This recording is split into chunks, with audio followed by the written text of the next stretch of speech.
শিউলি আক্তার, আপনি আমাদের ইউটিউব চ্যানেলে প্রশ্ন করেছেন, আমার বান্ধবী এবং তার স্বামী কঠোরভাবে ইসলাম মেনে চলে। তারা তাদের ছোট ছেলে শিশুকে নন মাহরাম নারীর কোলে দেয় না, এটা শরীয়ত সম্মত নাকি বাড়াবাড়ি? বোন শিউলি, এটা সন্দেহাতীতভাবে আপনার বাড়াবাড়ি।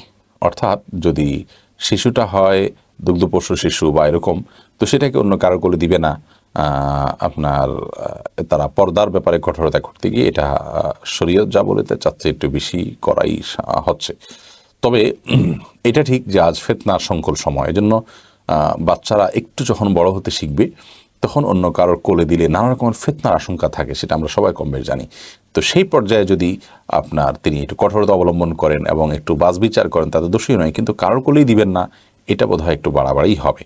তো পুরো বিষয়টা নির্ভর করবে যে তিনি তার যে বাচ্চার ব্যাপারে এই সিদ্ধান্ত নিচ্ছেন সে বাচ্চার অবস্থা কী, এবং কাদের সাথে তিনি কাদের কোলে তিনি দিতে চাচ্ছেন না তাদের অবস্থা কী, এবং কারোর সাথে তিনি এরকম দিতে চান না নাকি কিছু লোককে দিতে চান না, এই বিষয়গুলোর উপর নির্ভর করবে তার ব্যাপারে সিদ্ধান্তে আসা। তবে হ্যাঁ, এটা ঠিক যে শিশুদেরকেও আজকাল আপনার অন্যদের কোলে দেওয়ার ব্যাপারে একটু সাবধান হওয়া উচিত, একটু দায়িত্বশীল হওয়া উচিত। বিশেষ করে মেয়ে শিশুদেরকে আপনার অন্য পুরুষদের কোলে দিতে গেলে যখন তারা একটু বড় হয়, সামান্য বড় হয়, এমনকি ছোট শিশু যখন থাকে দুগ্ধপোষ্য শিশু, তখন থেকেও অনেক আপনার অসভ্য মানুষ তাদের প্রতি অসভ্য দৃষ্টিভঙ্গি দেয়, এবং এই ধরনের ঘটনা অহরহ ঘটছে আমাদের দেশে এবং সারা পৃথিবীতে। মানুষ পশুর চাইতে অদম হয়ে গেছে। এই জন্য আপনার সেই রিস্কের জায়গা থেকে তিনি যদি একটু সাবধানতা অবলম্বন করেন সেটা ভিন্ন কথা, কিন্তু কাউকে দিবেন না, এমনকি নিকটাত্মীয় এমনকি মাহরামদেরকেও দিবেন না, এটি মনে হয় একটু বাড়াবাড়ি হবে। আহনাফ আহমেদ, আপনি লিখেছেন, অপরকে সংশোধনের নবমী পন্থা কি? কারোর ভুল সংশোধন করার জন্য রাসূল আকরাম সাল্লাল্লাহু আলাইহি সাল্লামের পন্থা হলো সর্বপ্রথম ইখলাসের সাথে শুধু আল্লাহকে সন্তুষ্ট করার জন্য কাজটি হবে। কোন ব্যক্তির প্রতি আক্রোশ থেকে, জেদ থেকে, হিংসা থেকে এটি হবে না, এবং সংশোধনটা একান্তে করার চেষ্টা করতে হবে যদি সেটা সম্ভব হয়। আর যদি লোক মুখে তার সংশোধনী আনতে হয় তাহলে সেক্ষেত্রেও ভুলকারীকে যেন হেয় করানো হয়, দরদের সাথে যেন তাকে বোঝানো হয়, এবং ভুলের ভয়াবহতাকে সুন্দর করে বুঝিয়ে দেওয়া হয়, যাতে করে যিনি সংশোধন করলেন তিনি সংশোধন যার করা হলো সেই ব্যক্তির কাছে শত্রুতে পরিণত না হন, এবং হাতে কলমে ব্যবহারিকভাবে বিভিন্নভাবে তার সামনে সঠিকটাকে বিকল্পকে তুলে ধরার চেষ্টা করা, এরকম কোনো প্রকার পক্ষপাতিত্ব না করা। আজকাল তো ব্যাপার হয়ে গেছে এরকম সংশোধনের বিষয়টা যে আমরা আমাদের যাদের পছন্দনীয় মনে করি, আমাদের একই চিন্তার, একই বলয়ের, একই দলের, একই গ্রুপের, একই মতাদর্শের, তখন আমাদের ভুলভাল বিষয়গুলো আমরা এটাকে ভালো মনে করি। আর যার সাথে আমার বনিবনা নাই, বা যিনি আমার দলের না, আমার পার্টির না, আমার গ্রুপের না, তার ভালো কিছু দেখলেও সেখান থেকে আমরা খুঁচিয়ে খুঁচিয়ে ছিদ্র অন্বেষণ করে তাকে আমরা সংশোধনী দিতে থাকি, এবং এটার একটা বড় উদ্দেশ্য হয় সমাজে প্রমাণ করা যে আসলে তারা সঠিক না, আমরা সঠিক, বা অমুক সঠিক না আমি সঠিক। এটা আল্লাহ মাফ করুক, এটা কোনো অন্যকে সংশোধন করার রাসূল আকরাম সাল্লাল্লাহু আলাইহি ওয়াসাল্লামের বাতানো পদ্ধতি নয়। আল্লাহ তাআলা আমাদেরকে সেই তৌফিক দান করুন, আমরা যেন অন্যকে সংশোধন করার ক্ষেত্রে নবী করিম সাল্লাল্লাহু আলাইহি ওয়াসাল্লামের সুন্নাহকে, নবী পন্থাকে অনুসরণ করতে পারি, অনুকরণ করতে পারি। এ বিষয়ে শেখ মোহাম্মদ সালেহ আল মুনাজ্জিদ হাফিজাহুল্লাহর একটি চমৎকার ছোট পুস্তিকা আছে অন্যকে সংশোধন করার নবী পন্থা, এই বিষয়ের উপরে। সেই পুস্তিকাটা কালেকশন করে নেওয়া যেতে পারে, সেটা অনুসরণ করলে ইনশাআল্লাহ বিদিনিল্লাহ আমাদের সমাজে আজকাল একে অন্যের ভুল ধরাধরি করতে গিয়ে যে সমস্ত রেশারেশি হয়ে থাকে সেগুলো অনেকখানি কমে যাবে ইনশাআল্লাহ বিইذনিল্লাহ। আল্লাহ তাআলা আমাদেরকে তৌফিক দান করুন। আবু খালিদ লিখেছেন, পায়খানা প্রস্রাবের সমস্যা থাকার কারণে 85+ বছর বয়সী লোক কি ডায়পার পরা অবস্থায় নামাজ পড়তে পারবেন? যদি সবসময় পেশাব পায়খানা ছিটাফোঁটা পড়তেই থাকে এরকম হয়, তাহলে সেক্ষেত্রে তিনি এটি করতে পারবেন ইনশাআল্লাহ বিইذনিল্লাহ। এমনি মনিরুজ্জামান, আপনি লিখেছেন, ব্যাংক থেকে প্রাপ্ত সুদ দিয়ে কি ঋণগ্রস্ত ব্যক্তিকে সাহায্য করা যাবে? ব্যাংক থেকে প্রাপ্ত সুদ নিজে না নিয়ে অপরকে সাহায্য করব এমন উদ্দেশ্যে কি সুদী ব্যাংকে টাকা রাখা যাবে? খুবই সুন্দর একটি প্রশ্ন। আমাদের অনেক ভাইয়েরা সুদী ব্যাংকে টাকা রেখে থাকেন এই উদ্দেশ্যে যে সেখানে টাকা রেখে যে লভ্যাংশটা আসে আমি ভোগ করবো না, গরিব দুঃখীকে দান করব। তাহলে আপনার দারিদ্র্য বিমোচন হলো, গরিব উপকার হলো, আমি তো আর হারাম খেলাম না। এটি সম্পূর্ণ ভুল একটি পন্থা। কারণ আল্লাহ রাব্বুল আলামিন রিবাকে হারাম করেছেন। আল্লাহ বলেছেন, আহাল্লাল্লাহুল বায়' ওয়া হাররামার রিবা, আর আল্লাহ তাআলা রিবা বা সুদকে হারাম করেছেন। এখানে খাওয়াকে হারাম, যদি অন্যান্য জায়গাতে সুদ খাওয়ার কথা আল্লাহ বলেছেন, কিন্তু এখানে খাওয়ার কথা বলেন, এখানে আমভাবে সাধারণভাবে বলেছেন সুদকেই আল্লাহ তাআলা হারাম করেছেন। তার মানে সুদের যে কারবার করলেন, সুদকে আপনি সুদের চুক্তি করলেন, তার মানে সে আপনাকে সুদ দিবে, আপনি নিবেন, এই মর্মে আপনি তার সাথে যে চুক্তি করলেন, আপনি সুদকে মেনে নিলেন, আপনি সুদের মধ্যে জড়িয়ে গেলেন, এরপর সেটা আপনি খাচ্ছেন না, সেটা পরের বিষয়। তো এটি জায়েজ নয়। যদি ব্যাপারটা এরকম হতো যে আপনি আগে জড়িয়ে গেছেন, এখন বের হয়ে আসার জন্য আপনাকে সময় নিতে হচ্ছে, বা আগে থেকে চুক্তি ছিল, সেই অনুযায়ী আপনার কাছে ইন্টারেস্ট চলে আসছে, সুদ চলে আসছে, এখন সেটা কি করবেন? তো সেটা আপনি গরিব দুঃখীকে দান করে দিবেন। কিন্তু ইচ্ছাকৃতভাবে ঠান্ডা মাথায় আপনি চুক্তি করে সুদ নিবেন, নিয়ে তারপর গরিব দুঃখীকে দান করবেন, এমনটি করার সুযোগ নেই, জায়েজ নেই। এরকম যদি হয় তাহলে আর সুদ বলতে কিছু থাকবে না, কারণ মানুষ তখন সেটা নিয়ে নিজের গরিব আত্মীয় স্বজনদের কিন্তু 12 মাস দিতে হয়, সেগুলো দিবে। সবচেয়ে বড় কথা হলো যে সুদের কারবার করা জায়েজ নয়। আপনি সুদ খেলেন না, কিন্তু সুদের কারবার কিন্তু আপনি করে ফেললেন। এরপর তাহমিনা ফারিহা আপনি লিখেছেন, আমি নবমুসলিম, আমার বাবা মারা গেছেন, আমি কি আমার বাবার জন্য কোনো আমল করতে বা দোয়া করতে পারবো? এর উত্তর হলো, আপনি একজন নবমুসলিম হিসাবে আপনার বাবা মারা গেলে, আপনার বাবা যদি অমুসলিম অবস্থা মারা যেয়ে থাকেন, তাহলে সেক্ষেত্রে তার নাজাতের জন্য, তার মুক্তির জন্য আপনি দোয়া করতে পারেন না। এটা প্যাথেটিক, এটা বেশ আমাদের জন্য কষ্টের, কিন্তু তারপরেও আল্লাহর জন্য শত্রুতা, আল্লাহর জন্য ভালোবাসার এক কঠিন পরীক্ষা এটি। আর এই পরীক্ষায় উত্তীর্ণ হওয়া আমাদের জন্য আবশ্যক। ওয়ালা এবং বারা যে মানে গুরুত্বপূর্ণ একটা পার্ট আছে, সেই পার্টে আমাদেরকে উত্তীর্ণ হওয়ার জন্য আল্লাহ তাআলা সূরা বাকারা 173 নম্বর আয়াতে বলেছেন, মা কানা লিন-নবী ওয়াল্লাযিনা আমানু, ঈমানদার এবং নবী করিম সাল্লাল্লাহু আলাইহি সাল্লাম তাদের জন্য কারোর জন্যই শোভনীয় নয়, শোচনীয় নয় যে কারোর জন্যই শোভনীয় নয় এবং কারোর জন্যই সঙ্গত নয় যে তারা আইয়াস্তাগফিরুল মুশরিকিন, যে তারা কোনো মুশরিকের জন্য ক্ষমা চাইবে আল্লাহর কাছে, ওয়ালাউ কানু উলি কুরবা, যদিও তারা তাদের নিকটাত্মীয় হোক না কেন। তাহলে এখান থেকে বোঝা যায় যে নিকটাত্মীয় হলেও তাদের জন্য দোয়া করা যাবে না যদি তারা অমুসলিম হয়ে থাকে।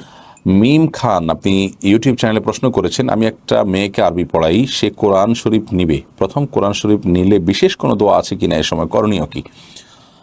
কোরআনে কারীম এটি প্রথম যখন কোনো বাচ্চাকে আমরা সবক দিব বা পড়াবো বা পড়তে শুরু করবে কেউ, তখন তার জন্য বিশেষ কোনো দোয়া দিয়ে শুরু করতে হবে কোনো কথা নেই। তবে কুল্লু আমরিন জিবার লাম ইবদা বিসমিল্লাহ ওয়া আবতার আও ওয়াক্তা, যে কোনো কাজ শুরু করতে হবে আল্লাহর নাম নিয়ে, না হলে সেটা অপূর্ণাঙ্গ থাকবে। এই জন্য আল্লাহর কালামকে শিখতে শুরু করেছেন, আল্লাহর কালাম পাঠ শুরু করেছেন, জীবনের প্রথম শুরু করতে যাচ্ছে একজন শিক্ষার্থী, তাকে আপনি আল্লাহর নাম নিয়ে বিসমিল্লাহির রহমানির রহিম পড়ে, আউযু বিল্লাহ পড়ে আল্লাহর সাহায্য চেয়ে আপনি তাকে এটি পাঠদান শুরু করেন। কিন্তু বিশেষ কোনো ফরম্যাটের দোয়া নাই যে এটা আপনাকে পড়তে হবে, এটা পড়ে তারপর শুরু করতে হবে। যেমন রব্বি ইশরাহ লি সাদরি ওয়া ইয়াসসির লি আমরি ওয়াহলুল উকদাতাম মিন লিসানি ইয়াফকাহু কওলি, কোরআন কারীমের এই আয়াতগুলো অনেক উলামা ইকরাম পড়ে থাকেন, কারণ এগুলোর মধ্যে যে কথার মর্ম আছে সেটা হলো এরকম যে আল্লাহ আমার এই কাজটাকে আপনি সহজ করে দেন, আমার কথা যেন মানুষ বুঝতে পারে। মুসা আলাইহিস সালাম এটা বলেছিলেন ফেরাউনের কাছে দাওয়াত নিয়ে যাওয়ার আগে।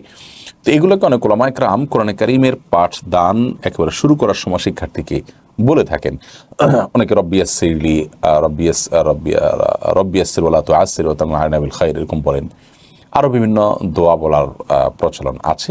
এই দোয়াগুলো একান্তই আপনার উলামায়ে কেরাম আল্লাহর কাছে আশ্রয় চেয়ে নিজেদের থেকে করেন। হাদিস কর্তৃক এগুলোর কোনো নির্দেশনা নেই যে কোরআন শুরু করার সময় এগুলো পাঠ করতে হবে, বরং আউযু বিল্লাহি মিনাশ শাইতানির রাজিম বিসমিল্লাহির রহমানির রহিম পড়ে আপনি কোরআনে কারীম একজন বাচ্চাকে পাঠদান শুরু করবেন। তবে অবশ্যই কোরআনে কারীমের তেলাওয়াতের আদাব, কোরআনে কারীমের তেলাওয়াতের পদ্ধতি এবং কোরআনে কারীমের ভেতরকার যে আরও যে বিষয়গুলো আছে, যেমন ওয়াকফ কোথায় করতে হবে, কোথায় থামতে হবে, কোথায় থামা যাবে না, এই রতিচিহ্ন ইত্যাদি, এগুলোর ব্যাপারে যথেষ্ট ধারণা আপনার শিক্ষার্থীকে শুরুতে দেওয়া উচিত। সেটি আরেকটি সম্পূর্ণ স্বতন্ত্র বিষয়, কিন্তু বিশেষ কোনো দোয়া নেই। খোলাসা কথা হলো এটি। মুজিবুল হক লিখেছেন, আসুন্নাহ ফাউন্ডেশন কমপ্লেক্সের ধারণাটা শুনে খুব খুশি হয়েছি, সেখানে কি সরাসরি আপনার সামনাসামনি বসে দিনই বিষয় জানতে পারবো? ভাই মুজিবুল হক, একটু স্বপ্নের কথা বলি। আসুন্নাহ ফাউন্ডেশন মসজিদ কমপ্লেক্স, যেটির ব্যাপারে আমরা ফেসবুকে পোস্ট দিয়েছি, এটিতে আসলে আমাদের একটা বড় লক্ষ্য হলো যে আমরা চাই যে দিনই প্রোগ্রামের জন্য যে ছুটোছুটি করে বেড়াই আমরা, এতে প্রচুর পরিমাণ সময় অপচয় হয়। আমরা নিশ্চয়ই বিভিন্ন জায়গায় গিয়ে দার্স দেব, দিনই প্রোগ্রাম করব, কিন্তু এই মসজিদে আমার চিন্তাভাবনা হলো, আমার স্বপ্ন হলো যে এখানে নিয়মিত দার্স হবে ইনশাআল্লাহ বিদনিল্লাহ। এর পাশেই আমার অফিস থাকবে এবং প্রাত্যহিক অথবা সাপ্তাহিক 2-3 দিন সেখানে দার্স হবে, বিশেষ কোনো কিতাবের উপর ভিত্তি করে কমপ্লিট কোর্স হবে, যাতে করে একজন মানুষ দিনের একেবারে বেসিক বিষয়গুলো জানতে পারেন এবং দাওয়াতের জন্য উপযুক্ত হতে পারেন। সেই মর্মে কোনো ওয়াজ নসিহত নয়, রীতিমতো ক্লাস হবে এবং আমি সেই ক্লাসটা নেব এবং উন্মুক্ত হবে ক্লাসটা মসজিদে, ঠিক মসজিদে নববীতে যেরকম ক্লাসগুলো হয়ে থাকে সেরকম ক্লাসের মতো। যাদের সুযোগ আছে তারা সেগুলোতে অংশগ্রহণ করবেন, কোনোটা সাপ্তাহিক, কোনোটা সপ্তাহে 2 দিন 3 দিন ব্যাপী এরকম। ইমানের উপরে কোনো একটা কিতাব সিলেকশন করে মূল পাঠ আরবি হতে পারে, তারপরে আরও বিভিন্ন সাবজেক্ট আছে, সেই সাবজেক্টগুলোর উপর হতে পারে। আমরা ইনশাআল্লাহ দাস দেবো এবং অন্যান্য ওলামায়ে কেরামদেরকে আমরা অনুরোধ করবো তারা এসে সেখানে দাস দেবেন। এবং এখানে আপনারা দেখেছেন যে অনেকগুলো পাঠ আমরা রেখেছি, সেখানে মুসাফিরখানা রাখার একটা চিন্তা ভাবনা। অনেকে ঢাকায় আসেন কাজের জন্য, চাকরির জন্য, বিশ্ববিদ্যালয় ভর্তির জন্য বা অন্য কোনো কাজের জন্য। সবার তো আত্মীয় স্বজন থাকে না বা আত্মীয় স্বজনের বাসায় সবাই যেতেও পারেন না, তাদের জন্য মুসাফিরখানা থাকবে সীমিত পরিসরে। তারা সেখানে থাকবেন সর্বোচ্চ 3 দিন পর্যন্ত, মেহমানদারি তারা গ্রহণ করতে পারবেন ফ্রি। তাদের জন্য একটা মেহমানখানা ছোট্ট করে অ্যারেঞ্জ থাকবে ইনশাআল্লাহ বিইذনিল্লাহ। এবং মেয়েদের জন্য, শিশুদের জন্য, এমনকি অমুসলিমদের জন্য আলাদা আলাদা করে কর্নার থাকবে এবং আরও অনেকগুলো কর্নার থাকবে যেগুলো আমরা আমাদের পোস্টে উল্লেখ করেছি।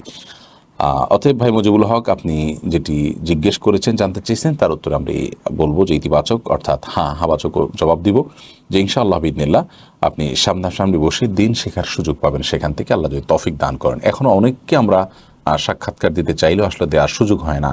আমাদের আসলে সেরকম ভালো কোনো জায়গা, নিরিবিলি কোনো পরিবেশ আসলে নাই বললে চলে। ছোটো একটা অফিসে আমরা বেশ অনেকগুলো মানুষ কাজ করি, গাদাগাদি করি।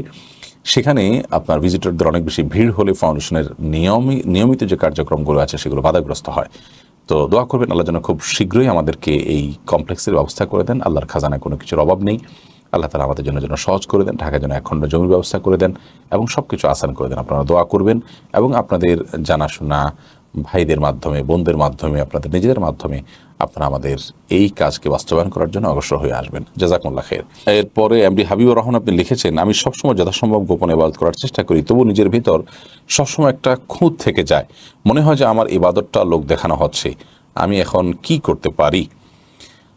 ভাই হাবিবুর রহমান, আপনার প্রশ্নের উত্তর হলো যে গোপনে ইবাদত করার চেষ্টা করতে হবে। এরপরে কেউ যদি দেখে যায়, তাতে আমার মধ্যে ভালো লাগে কাজ করে, তাতে আমার এখলাসের কোনো ঘাটতি হবে না, কারণ আমার কোনো গুনাহ হবে না। কারণ আমি তো ইচ্ছাকৃতভাবে তার সাথে যে দেখা দিয়েছি, তারপরে আমি যে তাকে দেখানোর চেষ্টা করেছি ইচ্ছাকৃত এবং তার কাছে জাহির করার চেষ্টা করছি, ওটা এরকম না। তিনি দেখে ফেলেছেন। তো কেউ যদি দেখে ফেলে, তাতে আমার মধ্যে ভালো লাগা কাজ করে, তাতে কোনো অসুবিধা নেই, কারণ আমার শুরুতে ইন্টেনশন ছিল না। যেটা হয়েছে সেটা আমার ইচ্ছার বাইরে। তারপরেও নিজে সবসময় শাসনের মধ্যে রাখতে হবে যে আমি আল্লাহর জন্য ইবাদত করছি, কেউ দেখুক না দেখুক তাতে আমার কিছু আসে যায় না। অতিরিক্ত খুঁতখুঁতে হওয়া এটা এক প্রকার দোষের, শয়তান অনেক সময় এটা সৃষ্টি করে। আপনি চেষ্টা করছেন নিজেকে সংযত রাখার, নিজেকে গোপনের ইবাদতের মধ্যে মগ্ন রাখার, তারপরেও এরকম কোনো কিছু হয়ে গেলে আপনি যদি ভেঙে পড়েন, আপনি যদি অস্থির হয়ে পড়েন, অহেতুক পরেশান হতে থাকেন, তাহলে এটা কিন্তু বাড়াবাড়ি। এই বাড়াবাড়িটা অনেক সময় শয়তান করে। এই জন্য বিজ্ঞ কোনো আলেমের সাথে আপনার পুরো অবস্থার বিবরণ বলে প্রয়োজনে আপনি পরামর্শ নেবেন। এবং এই বিষয়ে নবী করিম সাল্লাল্লাহু আলাইহি ওয়াসাল্লাম একটা হাদিস উল্লেখ করার মতো সহিহ মুসলিমে বর্ণিত হয়েছে যে তার কাছে একবার এক ব্যক্তি, নবী করিম সাল্লাল্লাহু আলাইহি ওয়াসাল্লামকে বলা হয়েছে যে ইয়া রাসূলুল্লাহ, আপনি ওই ব্যক্তি সম্পর্কে কি বলেন যে ব্যক্তি কোনো কাজ করে, ভালো কাজ করে, এরপরে মানুষ তার প্রশংসা করে। সে প্রশংসা চায় না, কিন্তু মানুষ তার প্রশংসা করে ফেলে। তো এটা সম্পর্কে আপনি কি বলেন? তখন নবী করিম সাল্লাল্লাহু আলাইহি ওয়াসাল্লাম বলেছেন, এটা তো ইমানদার আল্লাহর কাছে আখিরাতে পুরস্কার পাবে, দুনিয়াতে নগদ পুরস্কার পেল। মানুষের স্বীকৃতি, এটা তার ইচ্ছার বাইরে মানুষ যদি এসে তাকে দিয়ে যায়, সে এটা পাওয়ার কারণে কোনো গুনাহগার হবে না, তার আমল নষ্ট হবে না। এর পরের প্রশ্ন হলো, রাজ আহমেদ আপনি লিখেছেন, ইদানিং ফেসবুক, ইউটিউবে দেখতে পাওয়া যায় অনেক হুজুর জিন জবাই করে, এগুলো কতটা সুন্নাহসম্মত? না, জিনকে জবাই করার কোনো সুযোগ নেই। মানুষ হত্যা করা যেরকম গুনাহ, অন্য কোনো প্রাণীকেও হত্যা করা এটা অপরাধ এবং গুনাহ। অতএব আপনার জিন আপনাকে বিরক্ত করছে, আপনার ডিস্টার্ব করছে, আপনাকে প্যারা দিচ্ছে, সেজন্য আপনি জিন ধরে আটকে ফেলবেন, মেরে ফেলবেন। রুকিয়া বা এই যে ঝাড়ফুঁক আছে, সেই ঝাড়ফুঁকের সুন্নাহ সম্মত পদ্ধতি বা শরীয়ত সম্মত পদ্ধতি এটি নয়। এরপরে মাহিবুল্লাহ লস্কর আপনি লিখেছেন, আমার বাড়ি কলকাতায়, আমার অনলাইন দোকান আছে। একটা অ্যাপসের মাধ্যমে কাস্টমার ব্যাংক অ্যাকাউন্ট থেকে টাকা লেনদেন করে দিয়ে কাস্টমারের কাছ থেকে কমিশন নিয়ে থাকি। আমার প্রশ্ন হলো, আমাদের ভারতের সব সুদী ব্যাংক এই টাকা লেনদেন করার কারণে কি আমার ইনকাম হালাল হবে? একটু জটিল ভাই আমার, কারণ সুদী ব্যাংকের আপনি যখন কোনো লেনদেন কারোকে করে দিচ্ছেন, তিনি টাকা জমা করছেন বা টাকা উত্তোলন করছেন এবং সেটা সুদের ভিত্তিতেই রাখছেন বা উত্তোলন করছেন, তো এরকম ক্ষেত্রে আপনি তার সরাসরি কোনো সার্ভিস দিয়ে, অর্থাৎ সুদ সংশ্লিষ্ট কোনো কাজ তিনি করছেন, সেই সার্ভিস তাকে আপনি সরাসরি দিচ্ছেন, দিয়ে আপনি উপার্জন করে সেটা আপনার জন্য জায়েজ হবে না। আপনি অন্য কোনো উপার্জনের মাধ্যম খুঁজতে হবে। আর যদি এমন কোনো সার্ভিস দেন যেটা আসলে সুদ সংশ্লিষ্ট কিছুই না, ধরুন বিল দিলেন বা এই জাতীয় কোনো কাজ করলেন, তাহলে সেটা আপনার জন্য জায়েজ হতে পারে। কাউসার আলম খান লিখেছেন, আমরা অনেকে খেলার ছলে কিংবা কারোর সাথে রাগান্বিত হলে তাকে ফেরাউন, নমরুদ, আবু জাহাল, আবু লাহাব, শয়তান বা তাদের বংশধর বলে গালি দিই। প্রশ্ন হলো, একজন মুসলিমকে এসব নামে গালি দিলে তার ইমানে কোনো প্রভাব পড়বে কি না?